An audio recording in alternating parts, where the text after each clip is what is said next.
हम लोग 2 साल पहले 26 नवंबर को जो कि संविधान दिवस है उस दिन दिल्ली के बॉर्डरों पर आए थे और आज फिर उसी दिन को याद करते हुए हम लोग जो है कल से यहाँ महापड़ाव दे रहे हैं। साथियों, कल 28 को जब हम यहाँ से महापड़ाव का अंतिम दिन करके वापस होंगे तो क्या करेंगे, सवाल ये है। और हम क्यों आए हैं? हम साथियों आए थे यहाँ पर ये बताने कि हम वो 2 साल पहले का जो आंदोलन है, जो हमने दिल्ली के बॉर्डरों पर लड़ा था, उस जन आंदोलन की गर्मी को ना तो हमारी कम हुई है। हम तीनों कृषि कानूनों की लड़ाई जीत कर वापस लौटे थे, लेकिन हमारी लड़ाई और आज जो संघर्ष के मुद्दे हैं वो अभी बाकी रह गए हैं। हमारी लड़ाई अब दोहरी हो गई है। जो किसान संगठनों ने एक लड़ाई दिल्ली के बॉर्डरों पर शुरू की थी, उसी समय कोरोना के समय मजदूरों के अधिकारों का हनन करते हुए काम के घंटे 8, जिसके लिए अमेरिका की सड़कों पर मजदूरों ने अपने खून की कुर्बानी दी, और ये लाल झंडा उसी कुर्बानी का प्रतीक है। और काम के घंटे का जो उनका संघर्ष है, उस संघर्ष को ये किसान मजदूर विरोधी सरकार ने काम के घंटे को 12 घंटे तक, यहां तक कि अभी मजदूर साथी बता रहे थे ट्रेड यूनियन के 24 घंटे तक की औद्योगिक घरानों पर अनुमति दे दी। अब वो दोनों भाई जो किसान मजदूर है, जो कमेरा वर्ग है,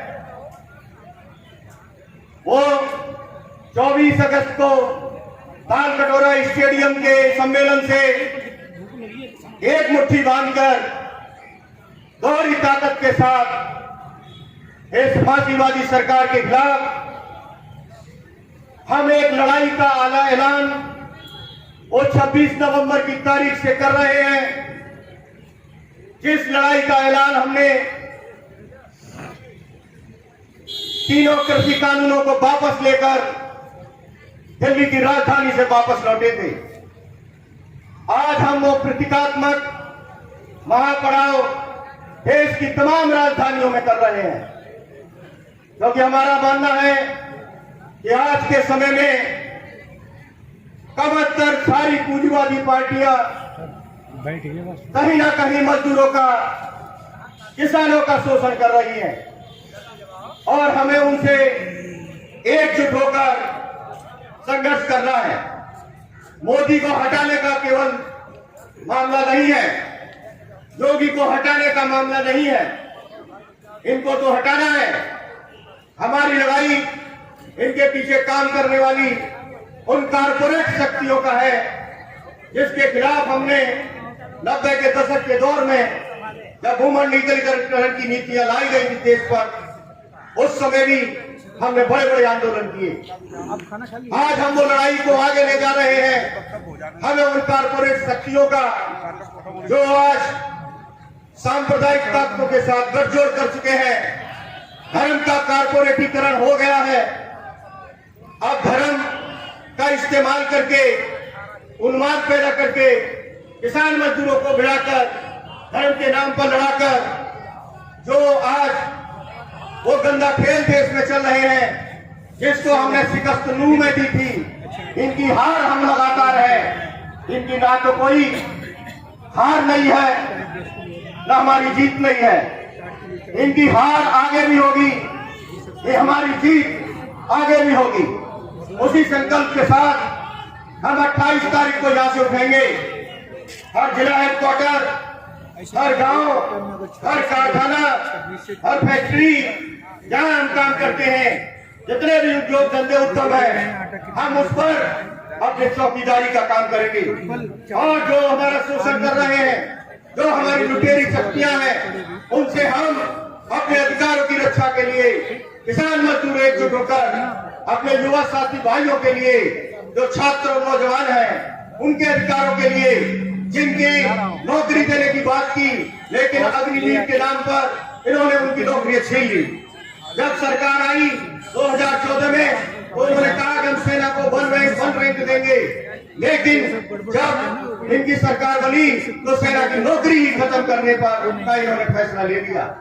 आज जरूरी है ओपीएस को लेकर हमारा जो कर्मचारी है वो सड़कों पर है।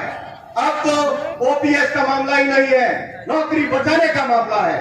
हमें नौकरियां बचानी है, खेती बचानी है, जमीन बचाना है, देश बचाना है। और जो हम धर्म का पालन अपने घरों में करते हैं, जो हमारा निजी है, जो कारपोरेट के हाथों बदनाम हो रहा है, बिक रहा है, वो जो है नष्ट हो रहा है। जो हमारे देश की करोड़ों की आबादी इस धर्म का पालन अपने लिए करती थी, दूसरों के लिए करती थी, गरीबों के हकों की बात के लिए करती थी, उस धर्म को भी ये सब जो है कारपोरेट शक्तियां नष्ट करने पर तुली है, हत्यारी बनाने पर तुली है। हम इन हत्यारी फूट डालने वाली सांप्रदायिक ताकतों से हमें जो है मिलकर मुकाबला करना है। जाति धर्म से उठकर ये 28 तारीख का हमारा संकल्प होगा कि हम इस सरकार को हर मुकाबले पर गांव में घेरेंगे। हम जो है गांव में घेरेंगे, गलियों में घेरेंगे, सड़कों पर घेरेंगे, हम जो है राजधानियों में घेरेंगे, राज्य की राजधानियों में घेरेंगे और देश की राजधानियों में घेरेंगे और बड़ी ताकत के साथ घेरेंगे। संख्या हमारी जो यहाँ संख्या है, मैं तो यहाँ के बीच के लोगों के बीच सोया कल रहा हूँ, ये सारे